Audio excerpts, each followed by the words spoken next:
జై గురుదేవ్. బ్రహ్మర్షి పితామహ పత్రిజీ గారికి ఒకసారి ధన్యవాదాలు తెలుపుదాం. మరి స్వర్ణమాల మేడం పత్రిజీ గారికి, మీ అందరికీ నమస్కారాలు.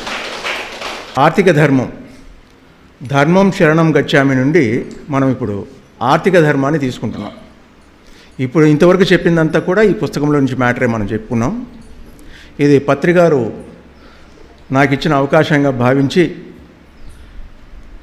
దైవ కృపతో పత్రిగారి ఆశీస్సులతో ఈ పుస్తకం రాయడం జరిగింది.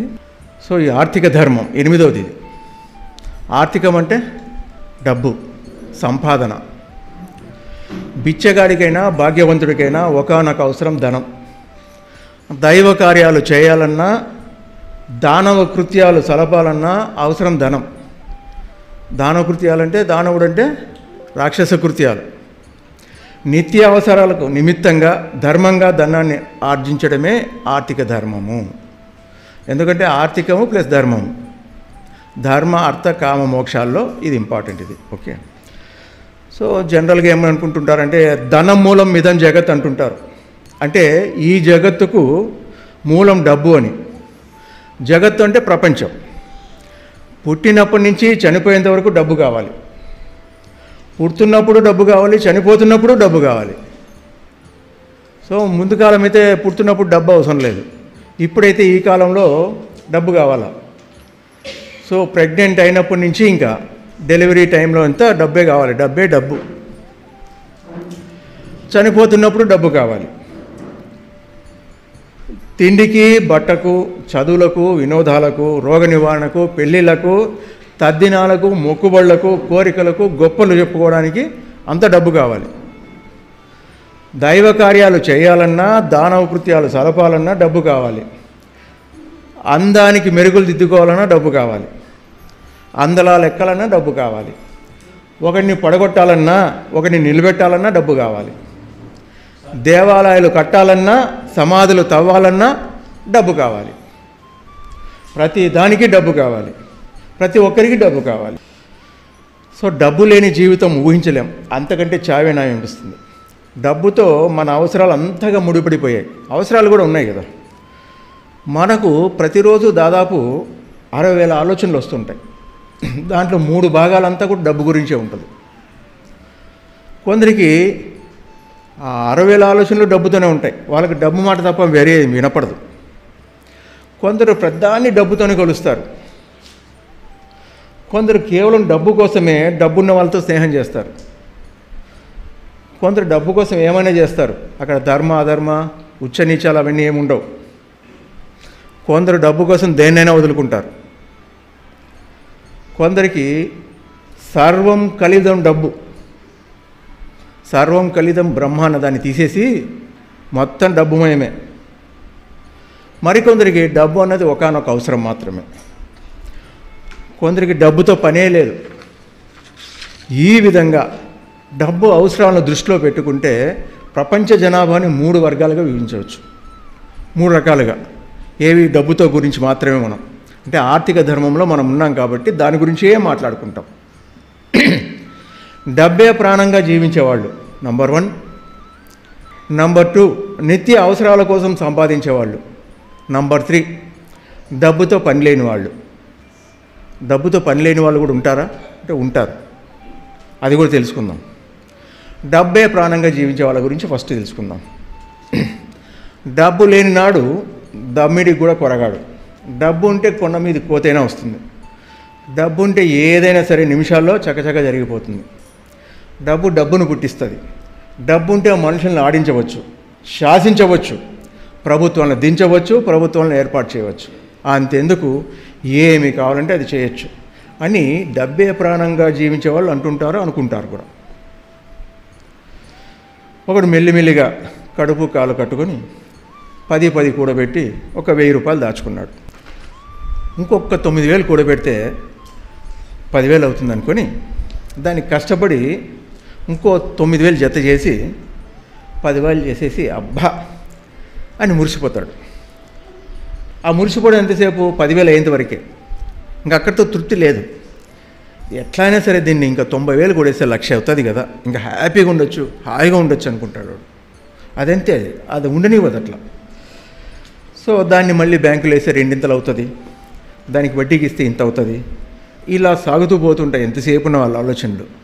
వచ్చిన దాంతో తృప్తి ఉందామా అన్నది లేదు, ఎంత కావాలో తెలీదు, ఎంత ఉంటే బాగుంటుందని తెలీదు. ఎందుకంటే ఇలా ఉంటుంది డబ్బే జీవితం ప్రాణంగా జీవించే వాళ్ళ ఆలోచనలు. సో వాడి ఆలోచన ఎంతసేపు ఉన్న కుడికే కానీ తీసివేత రాదు వాడికి. ఈ డబ్బు కోసము బంధుత్వాలను, స్నేహితులను దేన్ని లెక్క చేయడం. ప్రాణం పోతున్నా కూడా డబ్బు గురించి ఆలోచిస్తాడు, ప్రాణం పోతున్నా కూడా. ఎందుకు? వాడికి వేరే ఆలోచన తెలీదు, వేరే ఆలోచన లేదు, పక్కన చూడ్డు, ఎంతసేపు ఉన్నా డబ్బు డబ్బు డబ్బే. దీనికి ఒక చిన్న కథ చూద్దాం. జీవితం అంతా ఈ విధంగా అంటే డబ్బే ప్రాణంగా జీవించిన వాడి కథ. వాడికి ఎంతో ఉంది, లెక్కకు మించి ఉంది, ఇంకా తృప్తి తీరలే ముసలోడికి. ఇక ప్రాణం అప్పుడో ఎప్పుడో పోదానికి సిద్ధంగా ఉంది. పొడుగులు 4 చుట్టూ ఉన్నారు, మంచం చుట్టూ ఉన్నారు. మంచం మీద ముసలాడు ముక్కుతూ మూలుగుతూ పడున్నాడు, దిక్కులు చూస్తూ ఉన్నాడు. వాడి దిక్కులు ఇట్లా చూసేటప్పుడు దూరంగా వాడి ఇంట్లో వాడి ఆవు ఉంది, అది పరక తింటా ఉంది. అది వెంటనే వీడి కళ్ళలో పడింది. వీడు దాన్ని అదిలించబోయినాడు, గట్టిగా అరచబోయినాడు. నోరు పెగల్లా, కాళ్ళు చేతులు ఆళ్ళ, ఇప్పుడప్పుడో ఉన్నాడు. కానీ తాపత్రయము ఆ విషయం కొడుకులకు చెప్పాలని, ఏది చచ్చేటప్పుడు ఆ పరక తింటా ఉంది, దాన్ని తీసేయండి అని చెప్పడానికి శత విధాలా ప్రయత్నం చేస్తున్నాడు. సో వాళ్ళు ఆవు పక్క చూపిస్తున్నాడు ఇట్లా కళ్ళతో. ఆవు దాని గురించి దిగులు పడద్దు, మేము బాగా చూసుకుంటాంలే ఆవునని వాళ్ళు అంటున్నారు. వీడు అది కాదని చెప్పేసి మళ్ళీ ఏదో చెప్పడానికి ప్రయత్నం చేస్తున్నాడు. మొత్తం మీద ముసలోడు పట్టు వదల్లా. అది కష్టం మీద నోరు పెగల్చుకొని కొడుకులతో కొంచెం అరిచినట్టుగా గట్టిగా, ఆవును పరక తింటా ఉంది తీసేయండి అని అరుస్తూ, అరిచిన నోరు మూత పడగానే ప్రాణం వెళ్ళిపోయింది. సో ఎందుకు ఈ బాధ అంతా? సో తన వెంట రాదని తెలుసు తనకు, అయినా సరే దాని మీద వ్యామోహం. ఎందుకు? ఆ సంస్కారం వాడు గత జన్మల నుంచి వచ్చింది, ఆ వాసనలు అదంత త్వరగా పోవు. ఇప్పుడు కూడా మనలో ఉంటాయి ఆ వాసనలు, కానీ కొద్ది కొద్దిగా జ్ఞానం పెరుగుతున్న కొద్దీ ఆ వాసనలు తగ్గుతూ ఉంటాయి. మరో జన్మకు ఇంకా ఇంకా తగ్గిపోతూ ఉంటాయి. లేదా ఈ జన్మలోనే అంతా తీర్చుకోవాలంటే కూడా తీసేయచ్చు, సమూలంగా తీసేయచ్చు. అది ఎలా తీస్తారో అనేది ముందుగా తెలుసుకుందాం మనం. సో ముందు కాలంలో ఈ డబ్బు గురించి ఇంత యావ లేదండి. రాను రాను ఎప్పుడైతే బార్టర్ సిస్టమ్ అంటారు దాన్ని, అంటే ముందు కాలంలో పని చేయించుకున్నాక వారికి ఉప్పును జీతంగా మెక్సికోలో స్టార్ట్ అయింది అది. మామూలుగా అందుకే ఆ సామెత వస్తుంది, నీ ఉప్పు తిన్నాను నీకు ద్రోహం చేయలేను అంటారు. అదొక సామెత, అంటే గతంలో అది ఉండింది. డబ్బుకు ప్రత్యామ్నాయంగా అంటే సబ్స్టిట్యూట్గా ఈ వస్తువు మార్పిడి విధానం ఉండేది. సో ఒకరోజు వాళ్ళు పండించిన వస్తువులు కానీ, తయారు చేసిన వస్తువులు కానీ, కుండలు కానీ, అవి కానీ ఇవి కానీ, పండించిన అన్ని వస్తువులు ఒక చోట ఏర్పాటు చేసుకునేవాళ్ళు ఒక రోజు. దాన్ని సంత అంటాం. సో ఎవరి దగ్గర పండిన వస్తువులన్నీ తయారు చేసిన వస్తువులు ఆ సంతలో పెట్టుకుంటే ఎవరికి ఏమి కావాలో వాళ్ళ దగ్గర ఉన్న వస్తువును వాళ్ళకి అవసరమైనది ఇచ్చి వీళ్ళకి అవసరమే తీసుకునేవాళ్ళు. ఇట్లా వస్తువు మార్పిడి విధానం మాత్రమే ఉండేది. ఆ తర్వాత తోలు నాణాలు వచ్చాయి, ఆ తర్వాత నాణాలు వచ్చాయి, ఇత్తడి, రాగి, బంగారు నాణాలన్నీ వచ్చాయి. సో ఎప్పుడైతే ఈ నాణాలు వచ్చాయో అప్పటి నుంచి దాచుకోవడం మొదలైంది, దోచుకోవడం మొదలైంది. వస్తువులు దాచుకోవడానికి రాదు, ఎంతకాలం ఉంటాయి? పుచ్చు పట్టనంత వరకే వాడికి దాచుకోవడం. కానీ ఈ వస్తువు నాణాలు అంటే తోలు నాణాలు కానీ, ఈ బంగారు వెండి నాణాలు కానీ ఎన్ని రోజులైనా తీసుకోవచ్చు. అప్పుడు అందుకే వాళ్ళు ఏం చేసేవాళ్ళు, గుంతలు తవ్వి లోపల పెట్టేవాళ్ళు. వాళ్ళ తదనంతరం ఎవరికైనా అవసరమైనప్పుడు తీసుకోవచ్చులే అని. అది వాళ్ళకి పిల్లలకు చెప్పగానే చనిపోయేవాళ్ళు, అది అట్లాగే లోపల ఉండిపోయేది. మళ్ళీ ఎప్పుడో గుంతలు తవ్వినప్పుడు ఎవరికో వచ్చినప్పుడు కొన్ని కాలాల తర్వాత అది బయటపడేది. ఇప్పుడు అందరూ లంకె బిందెలు లోపల ఉన్నాయి అని తీస్తుంటారు కదా. సో అలా దాచినవే అవన్నీ కూడా ఆ కాలంలో వాళ్ళు దాచిపెట్టినవే. ఆ వెండి బంగారు ఇత్తడి ఇవేం కాదు కాబట్టి అవి అలాగే ఉండిపోయేది. సో ఇప్పుడు రాను రాను ఆ నాణాలు కూడా పోయేసి కరెన్సీ వచ్చింది. ఇప్పుడు ఆ కరెన్సీ కూడా బాగా తగ్గిపోయి ఇప్పుడు ఏమొచ్చినాయి, యూపీఐ పేమెంట్స్ వచ్చినాయి. అంటే ఫోన్పే, జీపే ఇవన్నీ వచ్చేసినాయి మనకు కదా, ఆ పేలన్నీ వచ్చేసినాయి. సో ఊరికే బ్యాంకులో అకౌంట్ ఉంటే చాలు, మనకి ఎక్కడ కావాలంటే ఏం కావాలంటే జరిగిపోతూ ఉంది. అయినా సరే డబ్బు దాచుకోవడం అనేది మిగిలిపోతూనే ఉంది. దీనికి ఎగ్జాంపుల్స్ మనము గతంలో ఎన్ని చూసినా సరే మనలో ఆ మార్పు రాకపోతే మనం కూడా అనేక జన్మలు ఎత్తాల్సి వస్తుంది దీని నుంచి తగ్గించుకోవడానికి. ఫర్ ఎగ్జాంపుల్ అలెగ్జాండర్ చక్రవర్తి ఉండేవాడు. ఆయన అనేక దేశాలు కొల్లగొట్టి ఎంతో సంపదను కూడబెట్టాడు. సో ఒకరోజు ఆయన జ్ఞానోదయం కలిగింది. ఒక మహాత్ముని చూశాక ఆయన ఒక నదీ తీరంలో హాయిగా పడుకొని ఉన్నాడు. పడుకొని ఉంటే అతన్ని తీసుకొని రా, అతను చాలా హ్యాపీగా ఉన్నాడు, ఏమీ లేదు తన దగ్గర, ఎందుకు సంతోషం కనబడుతుందో ఆయన ఫేస్లో అని తీసుకొచ్చాడు. మీరు రావాలంటే రాజు దగ్గరికి అన్నాడు. ఎవడు రాజు, ఎవడికి రాజు, దేనికి రాజు? అన్ని వదిలేవాడికి రాజు ఏంటి ఇక్కడ, అవసరమైతే వాడినే రమ్మని అన్నాడు. అప్పుడు వెళ్ళాడు, తెలుసుకున్నాడు, అరే వీటి వల్ల రాజస్థాన్ రాదు, సంతోషం రాదు, తృప్తి లేదు, అన్నీ వదులుకున్నప్పుడే వస్తుందని చెప్పేసి జ్ఞానోదయమైంది. మరి ఈ సత్యాన్ని ప్రజలకు చెప్పాలనుకున్నాడు.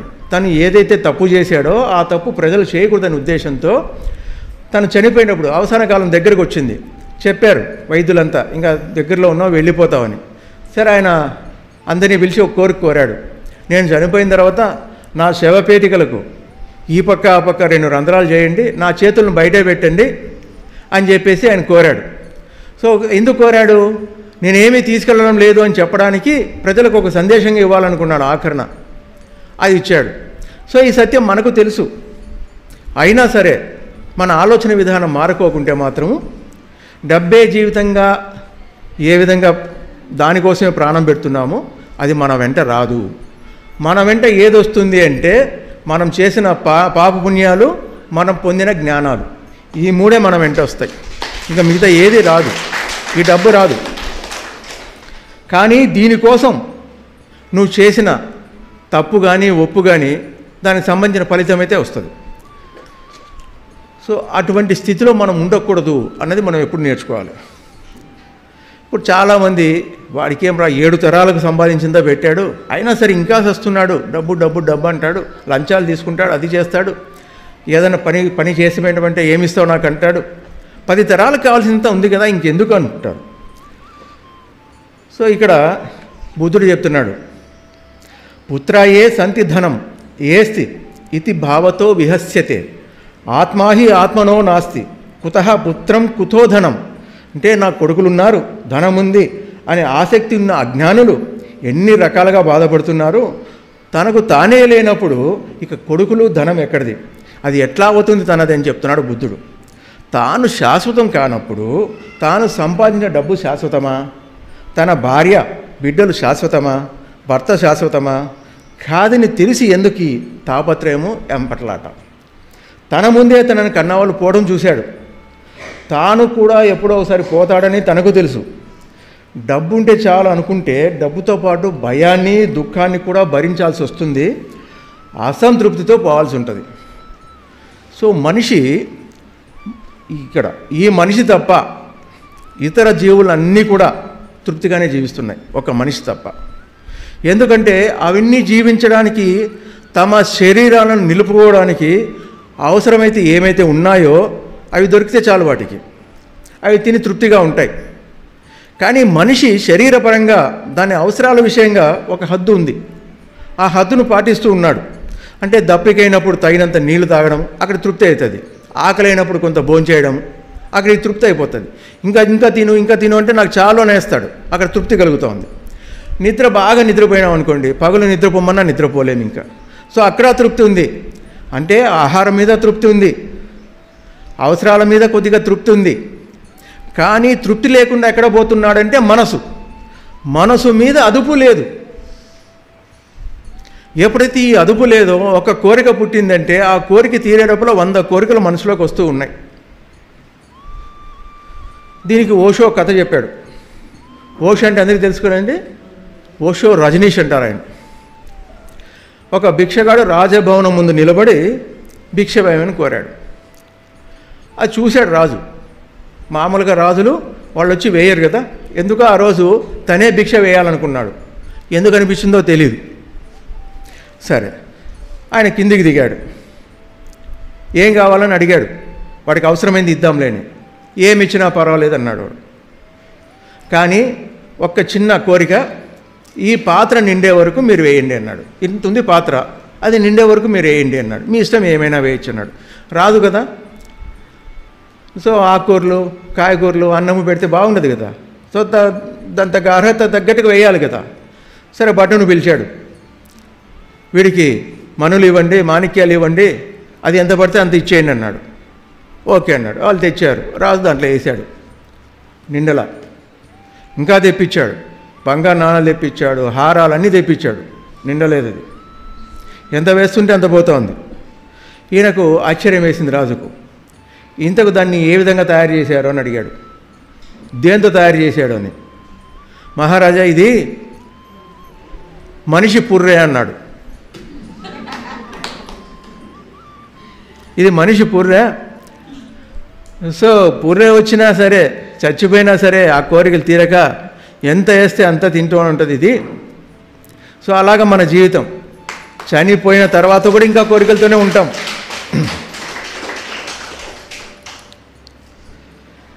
అందుకే మనకి ఏవైతే సంప్రాప్తిచ్చాయో, భార్య కానీ, భర్తం కానీ, భోజనం కానీ, ధనం కానీ, ఈ మూడింటితో ఎప్పుడు తృప్తి పొందాలి మనం.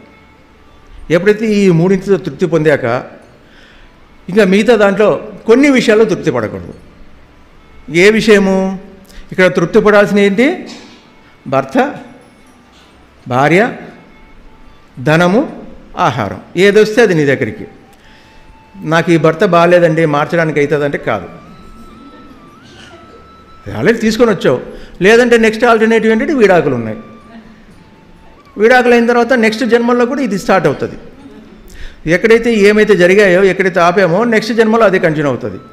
ఇది నీ లైఫ్ డిజైన్. కారణకారణ సంబంధాలు ఉన్నాయి ఇక్కడ. భర్త అని, భార్య అని, పిల్లలని, ఇవన్నీ కూడా ప్రతి ఒక్కటి కూడా కారణకారణ సంబంధాలు.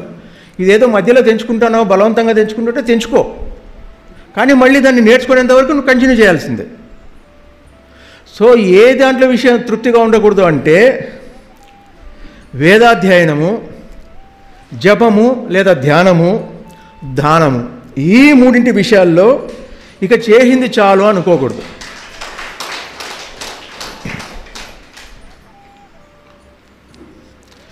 ఇది బాగా క్లియర్గా ఉంది కదా మనకు. సో మనకి ఇక్కడ తృప్తి అవుతుందా? ఈ విషయాలు తెలుసుకోవడం తృప్తి కలుగుతోంది కదా. కేవలం తెలుసుకోవడంలోనే కాదు, ఆచరించడంలోనే తృప్తి కలుగుతుంది. ఇప్పుడు ఆకలి అవుతుంది, తెలుసుకుంటేనే ఆకలి తీరుతుందా? లేదు కదా. సో తినాల్సిందే. అట్లాగే ఇప్పుడు ఈ మూడు విషయాలు మనం ఏదైతే తృప్తి పడకూడదు అనుకున్నామో ఆ మూడు విషయాల్లో తృప్తి పడాలి. ఎంతవరకు పడాలి అంటే నువ్వు వాటిని పొందేంత వరకు తృప్తి పడాలి. ఎంత ఉంది అంటే ఎంతో ఉంది, అందువల్ల నువ్వు పోతూ ఉండాల్సిందే. ఈరోజు నేను దానం చేసేసానండి ఇంకా అయిపోయింది అనుకుంటే లేదు, రేపు చేయాల్సిందే, మన్నాడు చేయాల్సిందే, చర్చకు నువ్వు చేస్తూ పోవాల్సిందే. కర్ణుడు ఉన్నాడు. లాస్ట్ మూమెంట్లో కృష్ణుడు పోయి అడిగాడు, నాకేమైనా దానం ఇస్తావా అని.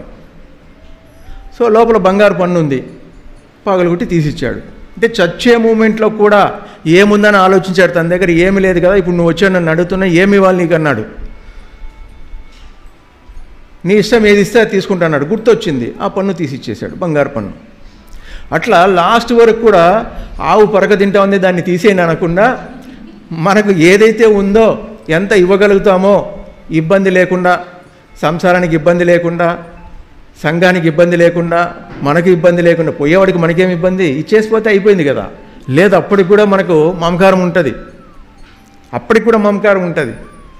అందుకే అవన్నీ తీసేయాలని ఇదంతా చెప్పుకోవడం మనం.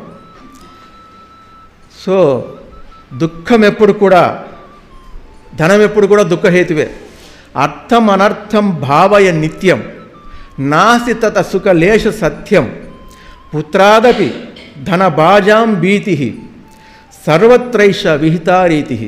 అంటే ధనం ఎప్పుడు దుఃఖహేతు అని మర్చిపోవద్దు. దానిలో సుఖం లేశ మాత్రం కూడా లేని మాట వాస్తవము. ధనవంతుడికి తన కొడుకు నుంచి కూడా భయం కలుగుతూ ఉంటుంది. ఎక్కడైనా పరిస్థితి ఇంతే అని చెప్తున్నాడు ఆది శంకరాచార్యుల వారు. వారికి ఒక్కసారి ధన్యవాదాలు తెలుపుకుందాం.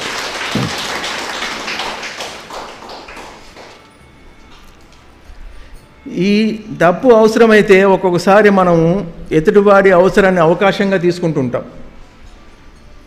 అది బాగా గమనించాలి మనం. సో ఒక్కోసారి మనం ఏం చేయలేం.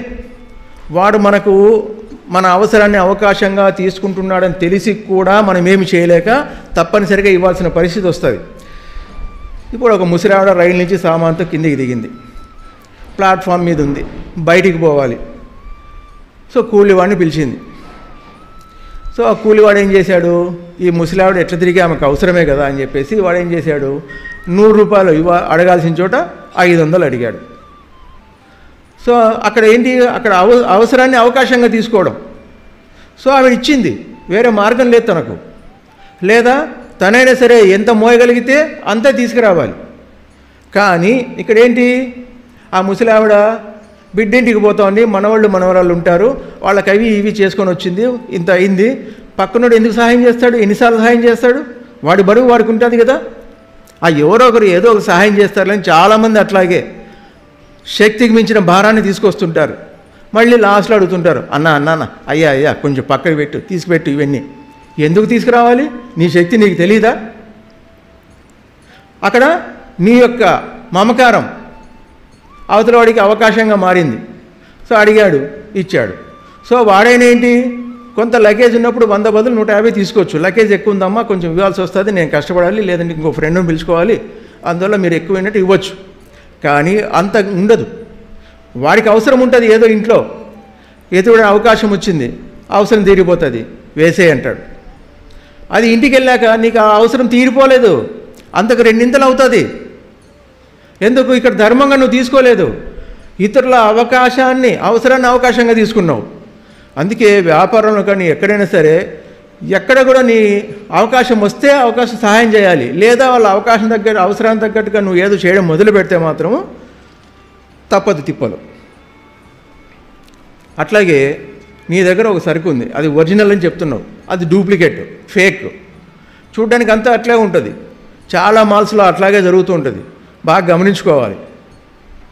నా చిన్న ఎగ్జాంపుల్ చెప్తాను, మార్ట్ పేరేం చెప్పను. ఒక మార్ట్కి వెళ్ళాను, 1+1 ఆఫర్ పెట్టారు ఫేస్ వాష్కు. 1+1 ఆఫర్ బాగుంది కదా, దానిపైన ఎంత ఉంది, 230 రూపీస్ ఉంది. 1+1 ఆఫర్ అంటే 115 రూపాయలు పడింది. వెరీ గుడ్, ఎంఎల్ చూసా, బాగుంది, కరెక్ట్ ఉంది. ఇంటికి వచ్చాం, వాడేసాం, అయిపోయింది. మళ్ళీ ఒక 2 మంత్స్ తర్వాత అక్కడ అది లేకుంటే వేరే చోటికి వెళ్ళాం, వేరే సూపర్ మార్కెట్కి వెళ్ళాను. సో అక్కడ చూస్తే 115 రూపాయలు సేమ్ ఎంఎల్ఏ ఉంది. అక్కడ 1+1 ఆఫర్ పెట్టాడు 230 రూపాయలకు, వాడు 2 కొనిపించాడు మనతో. అంటే ఇక్కడ ఆశ, వాడు ఏదో తగ్గిస్తున్నాడు అనుకుంటున్నాం. చాలా మాల్స్లో ఇలాగే జరుగుతుంది, బాగా జాగ్రత్తగా గమనించండి. చాలామందికి తెలియదు, అది 100 రూపాయలు అంటాడు ఏదో ఒక కూల్ డ్రింక్ పెట్టుకొని, బయట అదే 110 రూపాయలు ఉంటుంది, అక్కడ ఎంఎల్ తేడా ఉంటుంది లోపల. అది మనం గమనించాం, ఎంఎల్ చూడం, డేట్ ఆఫ్ ఎక్స్పైరీ చూడం, తీసుకొచ్చేస్తాం. 1+1 ఆఫర్, 1+2 ఆఫర్, బై 1 get 3 అన్నీ తీసుకొని వచ్చేస్తాం. సో చాలా వరకు చాలా చోట్ల ఈ వ్యాపారస్తులు దాని నుంచి మోసం చేస్తూ ఉంటారు. అదేం నిలబడదండి, బాగా గుర్తుపెట్టుకోండి. ఈరోజు ఏదో మోసం చేస్తున్నాం ఒకరికి అన్ని, బట్ వాడికి తెలియకుండా నీకు తెలుసు కదా, నువ్వు మోసం చేస్తున్నావని తెలుసు కదా, అక్రమార్జన నీకు తెలుసు కదా. అందుకే బాగా గుర్తుపెట్టుకోవాలి, మనము ఎక్కడ ఏది కొనాలి, ఏది కొంటే బాగుంటుంది జాగ్రత్తగా చూసుకోవాలి. చాలా చోట్ల అట్లాగే జరుగుతుంది. చిన్న ప్యాకెట్ ఉంటుంది, అది 4 రూపీస్ ఉంటుంది రీఫిల్ ప్యాక్. నువ్వు 100 తీసుకుంటే 100 ml తీసుకుంటే తక్కువ పడుతుందని తీసుకుంటావు, కానీ ఇంతకంటే ఎక్కువ పడుతుంది. కొంచెం క్యాలిక్యులేషన్ ఉండాలి. డబ్బులు ఊరికే ఎవరు రావండి, వస్తాయా? డబ్బులు ఎవరికి ఊరికే రావు. అందువల్ల ఖర్చు పెడుతున్న ప్రతి పైసా కూడా జాగ్రత్తగా ఖర్చు పెట్టాలి. ఎప్పుడైతే జాగ్రత్తగా ఖర్చు పెడతామో డబ్బు కూడా వృధా చేయం, అవసరాలు తగ్గిపోతాయి. దానిపైన డబ్బు సంపాదించే అవసరం తగ్గుతుంది నీకు. సో ఇదంతా కూడా మనం డబ్బే ప్రాణంగా జీవించే వాళ్ళ గురించే మనం మాట్లాడుతున్నాం. సో వాళ్ళు దేనికైనా రెడీ అవుతారు. సో ఏ కర్మకైనా సరే దాని తగ్గ ప్రతిస్పందన అయితే తప్పనిసరిగా ఉంటుంది.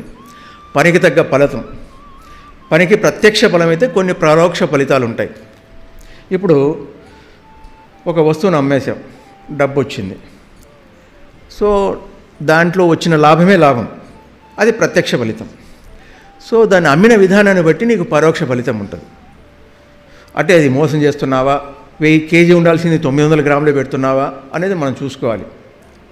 ఈరోజు అయిపోయిందిలే అనేది ఎప్పుడు ఉండొద్దండి. ఇది మన జాగ్రత్త ఉండాలి. మోసం చేసేవాళ్ళు ఎప్పుడు ఉంటారు, మోసపోయేవాళ్ళు కూడా అంతకు మించి ఉంటారు. వాడు నన్ను మోసం చేశాడంటే నువ్వు మోసపోయావు అంతే. వాడు మోసం చేస్తున్నాడని మనకు తెలుసు, నేను చేస్తున్నానని. మోసపోతున్నానన్న విషయం నీకు తెలియదు. అందువల్ల మోసపోతున్నది నీదే తప్పు. వాడి కర్మ వాడికి ఎట్లా ఉంటుంది, వాడికి 1కి 10, 1కి 20, 100 ఏదో ఉంటుంది వాడి కర్మ. కానీ నువ్వేం చేస్తున్నావు, నీ జాగ్రత్త ఏముంది? అందుకే అవేర్నెస్ అని ముందుగానే చెప్పబడింది. జాగ్రత్త జాగ్రత్త జాగ్రత్త అన్నది. ఓకే, సో ఇవన్నీ కూడా మనము ఈ డబ్బే ప్రాణంగా జీవించే వాళ్ళు ఎలా ఉంటారు అన్నది మనం చూసుకుంటున్నాం. అలాంటి కేటగిరీలో మనం ఉన్నామా లేదా అని మనం చెక్ చేసుకోవాలి. ఈ సంఘ జీవనంలో మంచివాడికి కష్టాలు ఎక్కువగాను, చెడ్డవాడికి సుఖాలు ఎక్కువగాను ఉన్నట్టుగా మనకు కనపడుతూ ఉంటాయి, మనం చూస్తూ ఉంటాం. వాడు అంత కష్టపడినా నాకేం డబ్బు రావడం లేదయ్యా, వాడు ఏం కష్టం లేదు, వాడు మోసం చేస్తుంటాడు, వాడికి వస్తుంది అనుకుంటుంటాం. ఇవన్నీ కూడా కారణకార్య సంబంధాలే. నీకు అనేక అవకాశాలు వస్తూ ఉంటాయి.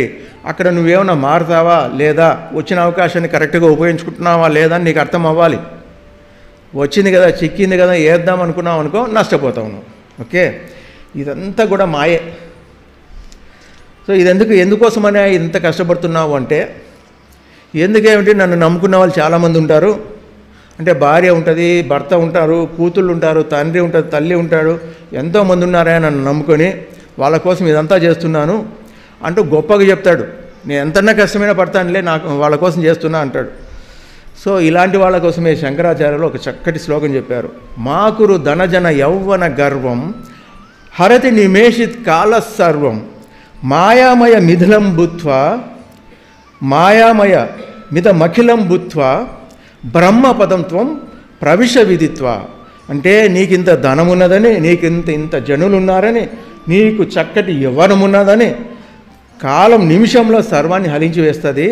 వీటిని చూసి నువ్వు గర్వించవద్దు, ఇదంతా కూడా మాయామయమే.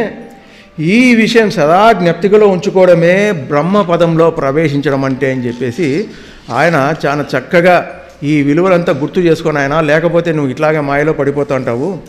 అందుకే సత్యసాయి కూడా చెప్పారు, మనీ కమ్స్ అండ్ గోస్, అంటే డబ్బు వస్తుంది పోతుంది, కానీ మొరాలిటీ కమ్స్ అండ్ గ్రోస్. అంటే నైతికత, మంచితనం అన్నది నీ దగ్గరికి వచ్చి పెంచబడుతుంది. అదే డబ్బు రావచ్చు పోవచ్చు, దాని నుంచి నువ్వేమో ఆలోచించవద్దు. డబ్బు పోతే నీకేం పోయినట్టు కాదు,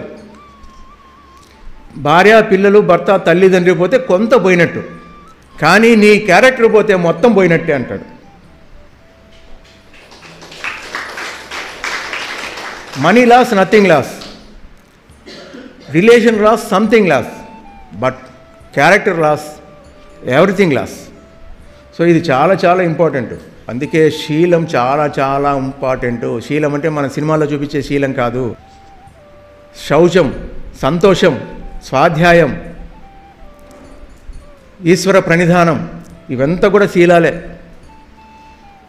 వ్యభిచారం లేకుండా ఉండటం, మత్తు పదార్థాలు సేవించడం ఉండడం, వాటిని అమ్మడం, ఇదంతా శీలానికి అగ్నెస్ట్. ఇవంతా చాలా చక్కగా చెప్పబడింది. కానీ మన సినిమాల్లో మనం శీలం అంటే వేరే రకంగా చూపించి అదేదో అది నా దగ్గర ఉందిలే, అదేం పోలేదులే అనుకుంటున్నాం. అది పక్కన పెడితే అది శరీరానికి సంబంధమే, మనసుకు సంబంధమే. ఇదంతా కూడా ఆర్థిక ధర్మంలో కానీ ఏ ధర్మంలో కానీ వచ్చేదంతా కూడా మానసికం నుంచే నీకు రావాలి, అక్కడే వచ్చేది. సో మనిషి సూడు చుట్టూ తిరిగినట్టుగా, భూమి సూడు చుట్టూ తిరిగినట్టుగా మనిషి డబ్బు చుట్టూ తిరుగుతున్నాడు. డబ్బే జీవితం అన్న అజ్ఞానం నుంచి జీవితానికి డబ్బు ఒకానొక అవసరం మాత్రమే అన్న దృక్పథానికి రావాలి. దానినే మనం సంతరించుకుంటూ ఉండాలి. ఇక రెండవది కనీస అవసరాల కోసం సంపాదించేవాళ్ళు. ఫస్ట్ ఏం చెప్పాము, డబ్బే జీవితంగా జీవించే వాళ్ళ గురించి. ఇప్పుడు రెండో స్టెప్కి వచ్చాం, కనీస అవసరాల కోసం సంపాదించేవాళ్ళు. తినడానికి ఇంత తిండి, ఉండటానికి ఇంత నీడ, కట్టుకోవడానికి ఇంత బట్ట, ఇవే కనీస అవసరాలు. ఇవే సామాన్య అవసరాలు కూడా. ఇవి వారు పనిచేసే విధానం పైన ఆధారపడి ఉంటాయి. శారీరక శ్రమ తక్కువ ఉన్నప్పుడు తిండి అవసరం కూడా తక్కువ ఉంటుంది. ఎక్కువ పెద్ద శారీరకంగా శ్రమ లేదనుకో తిండి అవసరం కూడా తగ్గిపోతూ ఉంటుంది. ఇక్కడ మనకు తెలియకనే రివర్స్ చేస్తూ ఉంటాం. ఏం పని లేనప్పుడు కొంచెం ఎక్కువ తింటుంటాం. 3 పూట్ల 4 పూట్ల 5 పూట్ల కూడా తింటుంటాం. ఏం పని లేదు, ఏదో ఒక పని పెట్టుకుంటే మంచిది కదా, అవి ఉన్నాయి కదా, కనబడుతున్నాయి కదా అని మనం చేస్తూ ఉంటాం. దాని అదేంటి జిహ్వా జాబల్యం అంటారు. సో 3 పూట్ల తిండి అవసరం ఉంటుంది. కానీ ఆదాయం పెరుగుతున్న కొద్దీ అవసరాలు ఎక్కువ కనబడుతుంటాయి. ఆదాయం పెరుగుతుంటే అవసరాలు ఎక్కువ అనిపిస్తుంటాయి. అందుకే పెద్దలు చెప్పారు, ఏ రోజుకి ఆ రోజు అన్నారు. అబ్బాయి ఈ రోజు గడిచిపోయింది అనుకుంటే తృప్తిగా నిద్రపోతాడు, రేపు జరుగుతుంది. ఇప్పుడు చాలామంది వర్కర్స్ అంతా కూడా వాళ్ళకి ఏమన్నా ఉన్నాయండి, ఏమీ లేవు కదా. ఈరోజు పని చేస్తారు, అప్పటికప్పుడు షాప్లో పోతారు, కావాల్సినవి తెచ్చుకుంటారు, ఉప్పు పప్పు అన్నీ తెచ్చుకుంటారు, బ్యాళ్ళు ఇన్ని తెచ్చుకుంటారు, ఇంత బియ్యం తెచ్చుకుంటారు, అయిపోయింది. ఆ రోజుకి అయిపోతుంది. ప్రొద్దున లేస్తారు, మళ్ళీ పోతారు. ఏం ఆలోచన ఉండదు వాళ్ళకు, చక్కగా నిద్ర పడుతుంది. రేపు గురించి పెద్ద ధ్యాస ఏమి లేదు. సో ఇది కనీస అవసరాల కోసం సంపాదిస్తుంటే చాలు, మనిషి తృప్తిగా ఉండొచ్చు. ఎన్నేళ్ళు జీవిస్తాం, ఎంతకాలం జీవిస్తాం? మహా అంటే 100 సంవత్సరాలా, పోనీ 110, 120, 200 సంవత్సరాలా? ఏం లేదు కదా. ఒక వ్యక్తి పైన కొండ మీద ఉన్నాడు. ఆయన కొన్ని ఏళ్ళ తర్వాత ఎప్పుడో దిగొచ్చాడు. ఇంతవరకు మీరు ఎక్కడున్నారు స్వామి అంటే పైన ఉన్నాను అన్నాడు. ఎప్పటి నుంచి ఉన్నారంటే ఒక 300 సంవత్సరాల నుంచి ఉన్నాడు అన్నాడు. పైన ఏం చేస్తున్నట్టు ఏమీ చేయడం లేదన్నాడు. ఏమీ చేయడం లేదంటే ధ్యానంలో ఉన్నాడు, అక్కడ తపస్సు చేసుకుంటున్నాడు. మరి మీకు ఏ విధంగా గడుస్తుందంటే గడిచేది ఏముంది, దానికి ప్రకృతి ఇస్తూ ఉంది. నీళ్లు కానప్పుడు ఎక్కడో అక్కడ ఉంటాయి, తాగుతాను, ధ్యానంలో కూర్చుంటాను. మరి ఇప్పుడు మీ వయసు ఎంతంటే ఎవరో ఇంతకుముందు ఏదో లెక్కలు వేసినప్పుడు 300 సంవత్సరాలు అని చెప్పారు, అది అవునా కాదో నాకు తెలీదు, ఇంకా ఎక్కువే ఉండొచ్చు అన్నాడు. మనము ఇక్కడ ఒక 50 ఏళ్ళు ఉంటామో తెలియదు, 100 సంవత్సరాలు ఉంటామో తెలియదు. దానికి పెద్ద పెద్ద మహల్లు కట్టాలనుకుంటాం, 3 బెడ్రూమ్ ఉంటాం, 5 బెడెడ్ అంటాం. ఏ రకరకాల ఆలోచనలు మనం పోతుంటాం, ఏది మనం వెంట రాదు. ఒకసారి ఇన్ని ప్లాన్లు వేసి కట్టే లోపల, గృహప్రవేశం లోపల వెళ్ళిపోయే అవకాశాలు ఉన్నాయి. నువ్వు అడుగు పెట్టిండవు, గృహప్రవేశం కాగానే చనిపోయిన వాళ్ళు ఎంతోమంది ఉన్నారు. అద్భుతంగా ప్లాన్లు చేసుకుంటావు. కానీ నీ ప్లాన్ అంతా ఏమైంది అక్కడ? దేనికోసం? ఇల్లు కట్టడానికి కోసం వచ్చావా? మన మానవ జీవితం అంతా కూడా ఒక ఇల్లు కట్టడానికి చాలా ఇబ్బంది పడుతుంటాం. మనం దానికోసం తపన పడుతుంటాం. హౌస్ లోన్లు తీస్తాం, ఆ లోన్లు తీస్తాం. 30 సంవత్సరాలు లోన్లు కట్టడానికి సరిపోతుంది. ఏం బాడీ ఉంటుంటే కాదా? ఎందుకోసం అగసాట్లు పడుతున్నావు? నీ వెంట వస్తుందా? నీ పిల్లల కోసమా? మీ నాన్న నీకు తీసిపెట్టాడా? నువ్వెందుకు పిల్లల కోసం శ్రమ పడుతున్నావు? తెలుసు కదా జీవితం అంటే, జన్మరహస్యం తెలుసు కదా. నువ్వు కోరుకొని వచ్చిన జీవితము, ఈ తల్లిదండ్రి మధ్యన ఇటువంటి వాతావరణ పరిస్థితుల్లో ఇలా జీవించాలి, ఇలా పుట్టాలని నువ్వు కోరుకొని వచ్చావు కదా. మరి వాడంతకు వాడు వచ్చాడు, నీ ఎందుకు నువ్వు ఏం కావాలో చేసి పెట్టు. అట్లనే దుబారా చేసే పని లేదు. అట్లనే అనవసరంగా నీ 24 గంటలు దానికోసం ఖర్చు పెట్టొద్దు. ఎంత కావాలో అంత సంపాదించు. ఒక బాధ్యతగా వాళ్ళు ఎంత ఇవ్వాలో అంత ఇవ్వు, హ్యాపీగా వెళ్ళిపో. మరి ఎందుకు ఈ జంజాటాలు, ఈ మమకారాలు, అహంకారాలు, నాది ఇంత అంత అని చెప్పి? మాకురు ధనజన యౌవన గర్వం, ఈ యవ్వనంలో వచ్చేది అంత ఇంత కాదు. అందుకే ఈ యవ్వన కాలంలోనే ఎలా జీవించాలనేది మనం ముందుగానే తెలుసుకుండాలి, కౌమారంలోనే తెలుసుకుండాలి. కౌమారంలో ఎలా ఉండాలనేది బాల్యావస్థలో తల్లిదండ్రి చెప్పాలి. ఇవి ధర్మాలు. మనలో పుట్టినప్పటి నుంచి అరిషడ్ వర్గాలు విపరీతంగా పెరిగిపోతున్నాయి. సో ఈ కామ, క్రోధ, లోభ, మోహ, మద మాత్సర్యాలు మనతో పాటు అద్భుతంగా పెరుగుతున్నాయి, మన వెంట వస్తున్నాయి. మళ్ళీ జన్మలో అవి అలాగే వచ్చేస్తున్నాయి. సో ఏదో ఒక జన్మలో దాన్ని కంట్రోల్ చేయలేకపోతే, దాన్ని పరిసమాప్తి చేసుకోలేకపోతే మోక్షం అన్నది మనకు ఆలోచనలో కూడా రాదు. అందుకే రేపు అన్నది ఉందో లేదో మనకు తెలియదు. కానీ ఈ రోజున ఈ వర్తమానాన్ని చక్కగా అనుభవించి రేపుడైన భవిష్యత్తును ఊహించుకుంటూ, రేపుంటే రేపు చూద్దాం, ఇప్పుడు ఉంటే ఇప్పుడు అయిపోయి లేబ్బా, రేపు కదా రేపు చూద్దాం అని అనుకోవాలి. సో ఈరోజు ధ్యానం చేయాలి, చేసేద్దాం. రేపు చేస్తామో మనకు తెలీదు. ఈరోజు ఫుడ్ తినాలి, తినేస్తాము. ఈ పూటకి అయిపోయింది, ఎవరో ఇంటి దగ్గరకు వచ్చారో వాళ్ళకి ఇంత పెట్టేస్తాము. రేపు నా పుట్టినరోజు ఇది చేయాలనుకున్నాను అనుకో, ఉంటావో ఉండవో తెలీదు. ఇంట్లో వాళ్ళకి చెప్పిండు ఎందుకైనా మంచిది, ఆ పుట్టినరోజు ఇది చేయాలనుకున్నాను, దీనికి ఇంత ఖర్చు అవుతుంది, నేను ఉన్నా లేకపోయినా ఆ పని జరిపించండి అని చెప్పొచ్చు, నష్టమేం లేదు. లేదు వస్తే వస్తుందిలే, అప్పుడు కథ అప్పుడు చూస్తున్నాం, ఇప్పుడు ఏమి చేయాలి అది ఇచ్చేద్దాం, ఏం దానం చేయాలి అది చేద్దాం అనుకుంటే ఇంకా మంచిది. సో ఇవన్నీ కూడా ఏది కూడా శాశ్వతం కాదని దాన్ని దృష్టిలో పెట్టుకుంటే మన కనీస అవసరాలతో చాలా తృప్తిగా చాలా హ్యాపీగా గడిచిపోతుంది. సో ఇది కొంచెం వినడానికి కష్టంగా ఉన్న సత్యమైతే ఇదే. సో అందుకే ఒకటి ఎవరి దగ్గర ఏది మొదట ఉంటే దాన్ని అనుభవించాలి. దరిద్రుడు దారిద్ర్యాన్ని, ధనవంతుడు ధనాన్ని. సింపుల్, గుర్తుపెట్టుకోండి. మన దగ్గర ఏది ఉంటే ఫస్ట్ దాన్ని అనుభవించాల్సిందే. నీ దగ్గర దరిద్రం ఉంది, దాన్ని అనుభవించు అంతే. పక్కంతా కంపేర్ చేసుకోవద్దు. ధనవంతుడు, వాడి దగ్గర ధనం ఉంది, ఫస్ట్ దాన్ని అనుభవించు. ఎందుకు? ఈసారి నువ్వు అనుభవించడానికి వచ్చావు, అందుకే నీ దగ్గర వచ్చావు, అక్కడ ఆ ఇంట్లో పుట్టావు. ఈసారి దారిద్ర్యాన్ని అనుభవించడానికి వచ్చావు, అందుకే వాళ్ళ కడుపున పుట్టావు.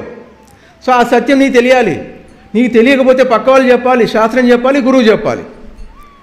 మన దగ్గర ఉంటారు, చిన్నవాళ్ళు ఉంటారు, డబ్బున్న వాళ్ళు ఉంటారు, డబ్బు లేని వాళ్ళు ఉంటారు, ఇంకా డబ్బున్న వాళ్ళు ఉంటారు. సో డబ్బున్న వాళ్ళు చూసి నువ్వు సంతోషపడు, డబ్బు లేని వాడిని చూసి నువ్వు దుఃఖపడవద్దు. నీకేదుందో కొంత ఇవ్వడానికి ప్రయత్నం చేయి. ఇది చాలా ఇంపార్టెంట్. ఏది ఉంటే అది అనుభవించు. అందుకే దరిద్రుడికి ఆకలి ఎక్కువ. ఎందుకు? వాడికి తిండి కావాలి కాబట్టి. ధనవంతుడికి నిద్ర తక్కువ.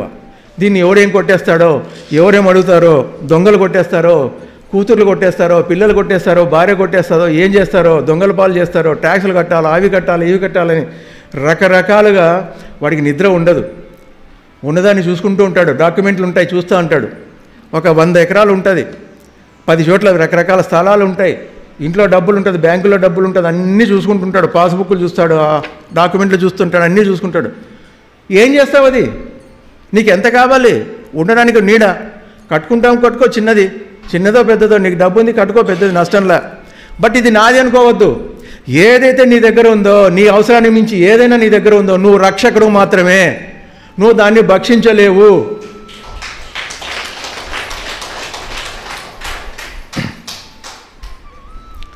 నా డబ్బు నా ఇష్టమయ్యా, నేను ఎట్లయినా ఖర్చు పెట్టుకుంటాను, ఎట్లయినా తింటాను, నీకు వచ్చిన నష్టం ఏంటి అని చాలామంది అడుగుతారు. అవునా? సో ఇప్పుడు ఈ పాయింట్ చాలామంది మనసుల్లో ఉంటుంది. ఏమి డబ్బు అని చెప్తున్నాడు సారు, ఏం మా దగ్గర డబ్బు ఉంది, మా ఇష్టం, ఎట్లయినా ఖర్చు పెట్టుకుంటాం. చెప్పడానికి మేమెవరు? లక్షణంగా ఖర్చు పెట్టుకోవాలి. ఎందుకంటే మీ డబ్బు మీ ఇష్టము. డబ్బు ఉంది, 6 పూట్ల తిను, నష్టమేం లేదు. ఏమవుతుంది? తర్వాత తినడానికి నీళ్ళు తప్ప నీ దగ్గర ఇంకేం ఛాన్స్ ఉండదు. బాడీ అంతా చెడిపోయి ఉంటుంది. డబ్బు ఉంది, నా డబ్బు నా ఇష్టం, నా శరీరం, ఓకే, అన్నీ నీ ఇష్టమే చేసుకో. ఆ తర్వాత కష్టం కూడా నువ్వే పడాల్సిందే, నష్టం కూడా నువ్వే పడాల్సిందే. వేరే ఎవడు పడ్డు కదా, అవునా కదా? అందుకే ఏదైనా సరే ఉంది కదా అని అనవసరం ఖర్చు పెట్టకూడదు.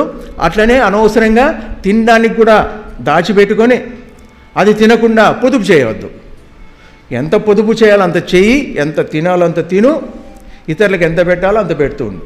అది లేకపోతే జీవితం అంతా వ్యర్థమవుతుంది, తీసుకున్న జన్మే వ్యర్థమైపోతుంది. ఓకే? సో ఎక్కడున్నా సరే నీ దగ్గర డబ్బున్నా నువ్వేం చేయాలి? తామరాకు పోయి నీటి బొట్టులాగా నువ్వు ఉండాలంతే. నీళ్ళలోనే ఉంటావు, ఆ డబ్బులోనే ఉంటావు. దీనికి నేను రక్షకుని మాత్రమే, ఇది నాది కాదు, ఉన్నంతలో దీన్ని చక్కగా సద్వినియోగం చేయాలి అన్న ధ్యాసలోనే నువ్వు ఉండు. ఉన్నదంతా పారేసే పని లేదు, ఆ స్థాయి మనకు ఉండదు, అంత స్థితిలో మనం లేము. ఉన్నగాడికి ఉన్నంతలో మనం ఇస్తూ, ఉన్నగాడికి పెట్టు, నువ్వు తింటూ ఉండు, అంతే. చాలా సింపుల్. ఇప్పుడు రాజగురువులు ఉన్నారు, రాజు రాజ్యమంతా వాళ్ళ చేతుల్లోనే ఉంటుంది, అవునా కదా? ఇప్పుడు కూడా ఎంతోమంది గురువులు ఉన్నారు, వాళ్ళు ఏమడితే అది ఇస్తారు, ఏమడితే చేస్తారు. కానీ అట్లా చేస్తున్నారా? వాళ్ళ కనీస అవసరాల కోసం ఎంత తీసుకోవాలో అంత తీసుకొని మిగతా అంతా కూడా ఆశ్రమాని కోసమో సంఘ శ్రేయస్సు కోసం ఖర్చు పెడుతుంటారు. ఇంకా మేము ఇక్కడ రాజులే కదా, నేను ఏమడిగితే రాజు కూడా చేస్తాడు కదా అంటే ఏమైనా చేశారు? అప్పుడు రాజగురువులు ఎలా ఉండేవాళ్ళు? అన్నీ చెప్పేవాళ్ళు, ప్రతిదీ కూడా చెప్పేసి రాజు ఇట్లా ఉండాలి, రాజ్యం ఇట్లా ఉంది, ఇట్లా జరిగిపోతుంది, నువ్వు చూసుకో అని చెప్పేసి వాళ్ళు ఎంత తినాలో అంతే తినేవాళ్ళు, అంతే. ఆశ్రమాల్లో ఉండేవాళ్ళు అంతే, రాజ మందిరాల్లో కూడా ఉండేవాళ్ళు కాదు. ఎందుకు? బాధ్యత తెలుసు కాబట్టి. సో అలాగే ప్రభుత్వ పరంగా కానీ ఎక్కడైనా సరే మనకు ఎటువంటి అధికారాలు ఇచ్చినా ఎంత ఉపయోగించాలో అంతే ఉపయోగించాలి. లాల్ బహదూర్ శాస్త్రి మన ప్రధానమంత్రి, ఒకప్పుడు ప్రధానమంత్రి, మొదటి ప్రధానమంత్రి అనుకుంటాను నేను, ఫస్ట్ ప్రధానమంత్రి నెహ్రూ కదా, రెండో ప్రధానమంత్రి లాల్ బహదూర్ శాస్త్రి. ఆయన ఎక్కడైనా సరే ఇన్స్పెక్షన్ వెళ్ళేటప్పుడు అప్పుడు అన్ని చోట్ల విద్యుత్ దీపాలు లేవు, కరెంటు లేదు. సో అందుకు క్యాండిల్స్ పెట్టుకొనే తన పని చేసేవాడు. సో తన పని అయిపోయినాక ఒక క్యాండిల్ ఆపేసి మళ్ళీ ఇంకో క్యాండిల్ వెలిగించేవాడు. పక్కనున్న నౌకరు అడిగాడు, సార్ ఎందుకు మీరు దాన్నే కంటిన్యూ చేయొచ్చు కదా, అది అయిపోయేంత వరకు దాన్ని యూజ్ చేయొచ్చు కదా అంటే, ఇప్పుడు ఇంతవరకు నేను చేసింది ప్రభుత్వ పని, అందుకు ప్రభుత్వం ఇచ్చిన ఆ క్యాండిల్ వాడినాను, కొవ్వొత్తిని వాడినాను, ఇప్పుడు నేను నా పుస్తకాలు చదువుకుంటున్నాను, అందువల్ల నా క్యాండిల్ వాడుకుంటున్నాను. అంత గొప్ప వాళ్ళు ఉన్నారు. సో మనము అటువంటి వాళ్ళని కూడా చూసి మనం అవ్వాలా. సో ఎక్కడైనా సరే ఒక ఆశ్రమ నిర్వహణ కానీ ఒక ఏదైనా సరే నిర్వహణ చేస్తున్నాము అంటే దాంట్లో పెట్టే ప్రతి పైసా కూడా ఎంతోమంది ఇచ్చి ఉంటారని చెప్పేసి దాన్ని దృష్టిలో పెట్టుకొని చాలా జాగ్రత్తగా ఖర్చు పెట్టాలి. ఫర్ ఎగ్జాంపుల్ ఇక్కడ మీకు చెప్తాను, ఇక్కడ మన ధ్యాన కేంద్రమే ఉంది, ప్రభాకర్ గారు ఉన్నారు కేర్ టేకర్గా. సో ఆయన ఏదైనా ఖర్చు పెట్టాలంటే అంత సులభంగా ఏం ఖర్చు పెట్టాడు, 10 చోట్ల ఎంక్వైరీ చేస్తాడు. మనమంతా ఇచ్చిందే కదా, ఎవరో ఇచ్చిందే కదా, ఏమైతుంది, ఖర్చు పెట్టేస్తే అయిపోయింది కదా, నా పని తగ్గుతుంది కదా, ఆయన ఎప్పుడు అనుకోలేదు. చాలా ఆలోచిస్తాడు, గీసి బేరమాడతాడు అక్కడ వాళ్ళతో. ఎందుకు? ప్రతి పైసా ఎంతో ప్రేమతో ఎంతో బాధ్యత ఇచ్చింటారని చెప్పేసి. సో అట్లా నేను చూశాను ఆయన. అట్లాగా ఒకసారి నేను బద్రీనాథ్ వెళ్ళినప్పుడు చిన్నజీయర్ స్వామి ఆశ్రమంలో దిగినప్పుడు తెల్లవారుజామున నాకు 2:30 అప్పుడు ఎందుకో చాలా విపరీతమైన చలి ఉంటుంది అక్కడ, నిద్ర పట్టలేదు, మెలకు వచ్చింది. చిన్నజీయర్ స్వామి ఒక వ్యక్తిని అరుస్తున్నాడు ఆ టైంలో. ఎందుకు అని అడిగాను. అంటే ఆయన చాలా పక్క ప్లాన్లో ఉంటారు ఎప్పుడు చిన్నజీయర్ స్వామి. అంటే నేను ప్రత్యక్షంగా అది విన్నాను కాబట్టి నాకు అర్థమైంది. అంటే ఎట్లా ఉండాలి, ఒక అడ్మినిస్ట్రేటర్గా ఎట్లా ఉండాలనేది అర్థమైంది. ఆయన అంటున్నాడు, నువ్వు మొన్న గోడ కట్టావు కదా, మొన్న వచ్చిన వర్షాలు కదా అంతా వెళ్ళిపోయింది, వాటర్ ఎక్కువ వచ్చి, నువ్వు మళ్ళీ కట్టాలి కదా, నువ్వు నాసిరకంగా కట్టావు నేను చూశాను, అలా కాకుండా నువ్వు భద్రంగా కట్టి ఉంటే ఈ డబ్బు వృధా కాదు కదా, ఎంతమంది భక్తులు ఎంతో విశ్వాసంతో ప్రతి పైసా ఇస్తారు, దాన్ని ఏ విధంగా ఖర్చు పెట్టాలి మనము అని చెప్పేసి ఆయన నరుస్తున్నాడు. ఇది అధర్మం అవుతుంది, ఈ డబ్బు నీకు ఉపయోగపడదు, మళ్ళీ కూడా చాలా బాధ్యతగా చేయాలి, భక్తితో చేయాలి, ఏ పని చేసినా ఒక దైవ కార్యంగా చేయాలి కదా ఇది అని చెప్పేసి ఆయన అరుస్తున్నాడు. అంటే అడ్మినిస్ట్రేటర్గా ఎట్లా ఉంటారని చెప్పడానికి ఒక్కసారి చిన్నజీయర్ స్వామి కూడా మనం ఒక్కసారి పత్రిసారి కూడా అంతే, ఏది కూడా వృధా కానీరు. నువ్వు అడిగి పెట్టించుకునేటప్పుడే చాలా జాగ్రత్తగా చూసి నువ్వు తింటావా లేదా అడిగి పెట్టించుకో. ఇప్పుడు మనం ప్లేట్ తీసిపోతున్నాం, వాళ్ళు వేస్తున్నారు అంతా చూసుకున్నాక ఏం తినాలో నీకే అర్థం కాదు. అది నీకు సరిపోతుందా సరిపోదా అన్నది కూడా చూసుకోవు. పెడుతున్నారు కదా, పెట్టనీలే అనుకుంటున్నావు, అది తప్పు. నువ్వు చూడాలి ముందుగా, నీకంటే ముందు వాడు లైన్లో పోతున్నాడు, అక్కడ ఏమున్నాయి నువ్వు చూడు. లేవు ఒక బంతిలో కూర్చున్నావు, 4 అడుగుల ముందరే వాడు వేస్తుంటాడు కదా, వచ్చేవాడిని చూడు, నువ్వు కావాలా వద్దని నువ్వు చూసుకో, అది నీకు సరిపోదని నీకు చేయి పెట్టేయి, వృధా చేయకూడదు, నీకు సంబంధం లేదు, నువ్వేం కష్టపడి సాధించింది కాదు. వ్యవసాయం చేయాలంటే ఎంతో కష్టమైంది, దాన్ని ట్రాన్స్పోర్ట్ తీసుకొచ్చి వ్యాపారం చేసి మళ్ళీ నీ దగ్గర రావడానికి ఎన్నెన్ని చేతులు మారాలి, ఎంతెంతమంది కష్టపడి ఉంటారు. బట్ అవన్నీ లేకుండా నీకు పదార్థం ముందుకు వచ్చిందని చెప్పేసి నీకు ఇష్టం లేకుండా పెట్టించేసి మళ్ళీ పాడేస్తున్నావు. మిగిలిందనుకో ఎవరికొకరికి ఉపయోగపడుతుంది, తీసుకెళ్తారు, ఆవులకు కావాలని పెడతారు, మనుషులకు కావాలంటే ఇస్తారు. కానీ అనవసరంగా నువ్వు ఎంత తినగలవు అంతే పెట్టించుకో. ఇదంతా కూడా మహాత్ములు ఎప్పుడూ అట్లాగే చేస్తారు. పత్రికారు కూడా అంతే, ఇంతే పెట్టుకుంటారు.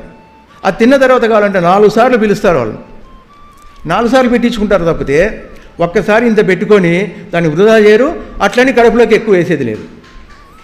ఇవన్నీ నేర్చుకోవాలి మహాత్ములను చూసి. ఇవన్నీ కూడా వీళ్ళు ఎవరు అంటే డబ్బుతో పని లేని వాళ్ళు, వీళ్ళు డబ్బును వద్దనుకొని వచ్చిన వాళ్ళు. బుద్ధుడు రాజ్యాన్ని వదిలేసుకున్నాడు. ఈ సన్యాసులంతా కూడా ఎవరైతే మఠాధిపతులు పీఠాధిపతులు ఉన్నారంటే వాళ్లకు కెపాసిటీ లేక ఉద్యోగాలు లేక అక్కడ సన్యాసులు ఏం కాదు, ఎంతెంతో పెద్ద చదివిన వాళ్ళు అన్నిటిని వదిలేసుకొని వచ్చారు ఈ భగవద్ధ్యానం కోసం. సో ఎవరిని తక్కువ చూడడానికి లేదు. కొందరు ఉంటారు మోసగారులు. సో ఆ కొందరిని అందరినీ అలా తీసుకోకూడదు మనం. వాళ్ళు ఎంతో నిష్టగా ఉంటారు, దాన్ని మనం గౌరవించాలి. అందరూ పత్రిసారిలాగా ఉండరు. పత్రిసారి ఏం చేస్తారు, అందరూ దగ్గరకు వస్తారు, షేక్ హ్యాండ్ ఇస్తారు, అవునా? సో కొందరు దూరంగా పెడతారు. సో ఎవరు ఏం పెట్టినా కూడా అది వాళ్ళ పద్ధతి, ఇది మన పద్ధతి. షేక్ హ్యాండ్ అనేది మన పద్ధతి అంతే. నమస్కారం అనేది సారికి ఇంట్రెస్ట్ లేదు, పెట్టడు. దూరం పెడతారు. అట్లని చెప్పి వేరే మఠాధిపతులు పీఠాధిపతులు వస్తే వాళ్ళకేం షేక్ హ్యాండ్ ఇటు సార్ మళ్ళీ చూసారా మీరు ఎక్కడన్నా, వాళ్ళకి నమస్కారం పెడతాడు. సో వాళ్ళ పద్ధతిని గౌరవించాడు. ఇక్కడ మనకంటూ ఒక పద్ధతి నేర్పించాడు. సో ఏదైనా సరే ఒక పద్ధతిలో ఉండాల్సిందే మనకు. సో ఇలాంటి వాళ్ళకు డబ్బుతో పని లేదు. ఎందుకు? ఆ స్థితిని దాటి వచ్చారు. వాళ్ళ పని వాళ్ళు చేస్తూ పోతున్నప్పుడు డబ్బు వాళ్ళ వెనకాల వస్తూ ఉంటుంది. ఇక్కడ వాళ్ళు ఎవరు యాచించరు, వాళ్ళు ఎవరిని అడగరు, వీళ్ళు యాచకులు కాదు. బుద్ధుడు ఒకసారి భిక్ష కోసం వెళ్ళాడు, ఒక రైతు దగ్గరికి వెళ్ళాడు. నువ్వు బాగా దుఃఖలాగా ఉన్నావు, బలంగా ఉన్నావు కదా, ఏదైనా పని చేసుకోవచ్చు కదా అని. మీరు చెప్పింది రైటే, నేను కేవలం తిండి కోసమే ఆ పని చేయలేను, నేను తెలుసుకున్న ధర్మాన్ని 10 మందికి చెప్పాలి కాబట్టి ఈ దేహధర్మం కోసం ఒక అవసరం అవుతుంది. సో ఆ విధంగా నా ధర్మాన్ని నేను నెరవేర్చుతున్నాను, నీ ధర్మంగా నువ్వు వేయాల్సింది ఉంటే వెయ్యి అని అంటాడు.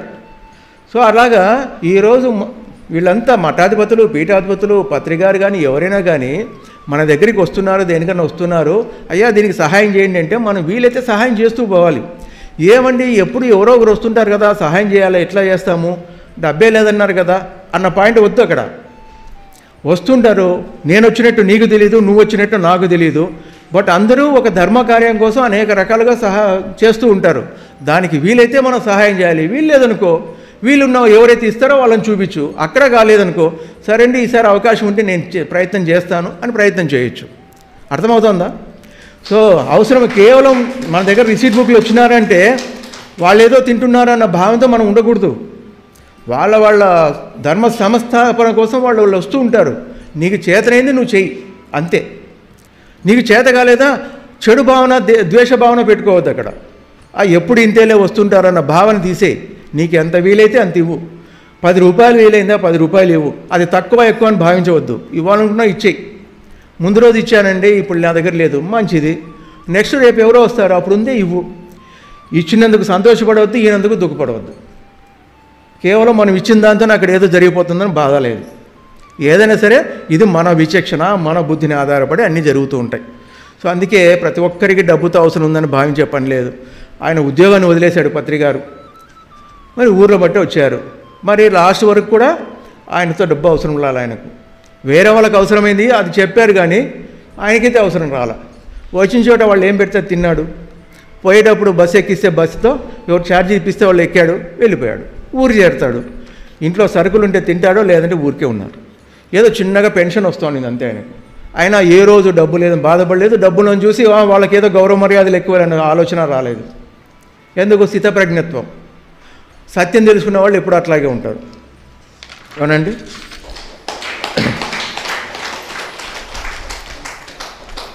మనమేముంటామో చాలామందికి వాళ్ళకి ఏం చేతగాక అలా ఉన్నారేమో, సన్యాసులు అవుతున్నారేమో మనం అనుకుంటాం.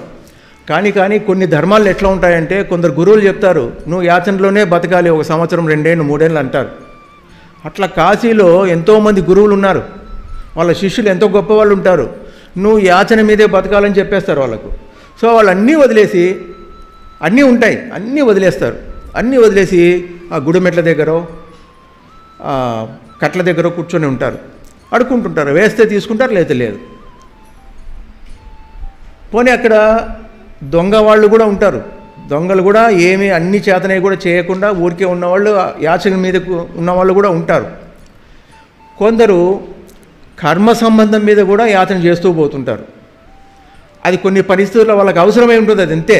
వాడి దగ్గర డబ్బు ఉన్నా కూడా వాడు దాన్ని అనుభవించలేడు. ఇంట్లో భార్య పిల్లలకు, కొడుకుని చదివించడానికో, వాటికో వీటికో రోగాల కోసం కష్టపెడుతూ ఉంటాడు. వీడేమో అక్కడ అడుక్కుంటుంటాడు, వాడేమో డాక్టర్ చదువుతుంటాడు కొడుకు. సో ఇలా ఎన్నెన్నో రకరకాలుగా ఉంటాయి. ఒక స్వామీజీ ఉన్నాడు, కూర్చొని అడవిలో ఏదో తన తపస్సు చేసుకుంటున్నాడు. ఒకడు వెళ్ళాడు, స్వామి ఎన్ని రోజులు కట్టెలు కొట్టుకుని బతకాలా, 3000 లోపలికి పోవడం లేదు, భార్య పిల్లలు అంతా కష్టపడుతున్నారు, నాకేదైనా డబ్బు వచ్చే మార్గం ఉందా అని అడిగాడు. ఎందుకయ్యా ఇవన్నీ, ఉన్నదాంతో తృప్తిపడు, నువ్వు కావాలని వచ్చినావా ఈ జీవితము, కర్మ తెగిపోతుంది. అట్లంటే అట్లా కాదులే స్వామి, మీరేం చెప్పండి, సన్యాసులు మీరు ఏమైనా చెప్తారు, సంసారం మాకు చాలా కష్టము, నువ్వు సంసారం చేసి చూస్తే నీకు అర్థమవుతుంది, నువ్వు హాయిగా కూర్చున్నావు, ఈడేదో చేసుకుంటున్నావు, నాకు ఏదైనా మార్గం చెప్పు అంటాడు. సరేలే, నా వెనకాల అడవి ఉంది కదా, అక్కడ కొంచెం లోపలికి వెళ్ళు, నీకు కొంచెం మేలు జరుగుతుంది అన్నాడు. సో అడవిలోకి వెళ్ళాడు. అంతకుముందు కట్టెలు కొట్టుకునేవాడు, అక్కడక్కడే కొట్టుకునేవాడు. ఈయన చెప్పిన మార్గంలో వెళ్ళాడు, తన వెనకల వెళ్ళు అన్నాడు. వెళ్ళాడు. వెళ్తే గంధపు చెట్లు చిక్కినాయి. సో లక్షణంగా బాగా కొట్టుకున్నాడు. కొద్ది రోజులు బాగా డబ్బులు వచ్చాయి, అంతా కూడినాయి. ఆ తర్వాత వ్యాపారం మొదలుపెట్టాడు. బాగా వృద్ధిలోకి వస్తున్నాడు. పిల్లలు కూడా కొంచెం పెద్దగైనారు. పెద్దగైన తర్వాత ఆటోమేటిక్గా వ్యసనాలు వచ్చేసి వ్యాపారంలో బాగా నష్టం వచ్చేసింది. అప్పుడు మళ్ళీ ఆయన గుర్తొచ్చాడు, స్వామి గుర్తొచ్చాడు. అవును కదా, దేవుడు ఎప్పుడు కష్టాల్లోనే గుర్తొచ్చేది, సుఖాల్లో గుర్తురాడు. అందుకే కుంతిదేవి ఏం కోరుకుంది కృష్ణుని, నాకు కష్టాలే ఉండేది చూడు, ఎందుకంటే నువ్వు బాగా గుర్తుంటావని చెప్పింది. అలా మనం ఎప్పుడు కోరుకుంటామా? కోరుకోలేము. కొంచెం భయం అవుతుంది కదా, భయం అవుతుంది, వద్దులే. ఇంకొంచెం పోయినాడు లోపలికి. ఇంకొంచెం పోతేనే అతనికి బంగారు చిక్కింది.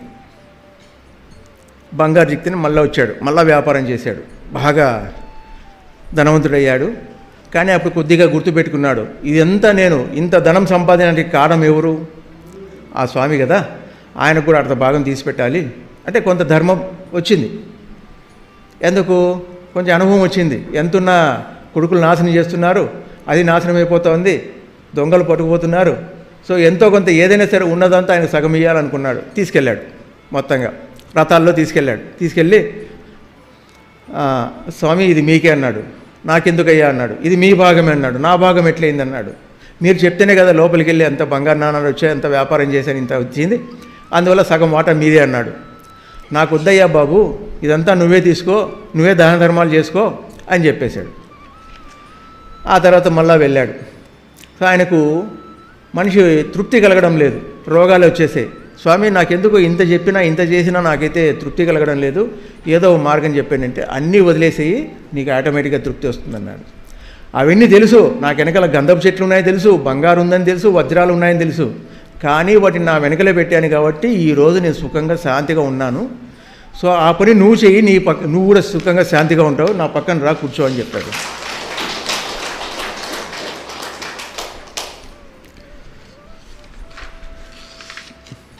అందుకే మనము ఇక్కడ ఈ చెప్పిన వాటిల్లో ఏ కోవకు చెందుతామో మనమే చూసుకోవాలి.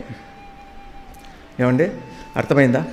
అందుకే మనం ఎటువంటి స్థితిలో ఉండాలి, డబ్బే జీవితంగా ఉండాలా, కనీస అవసరాలు డబ్బు సంపాదించాలనా, లేదా డబ్బు లేకుండా కూడా జీవించగలమా, సో ఆ స్థాయి ఉందా, ఆ మానసిక స్థిరత్వం ఉందా అనేది మనమే చూసుకోవాలి.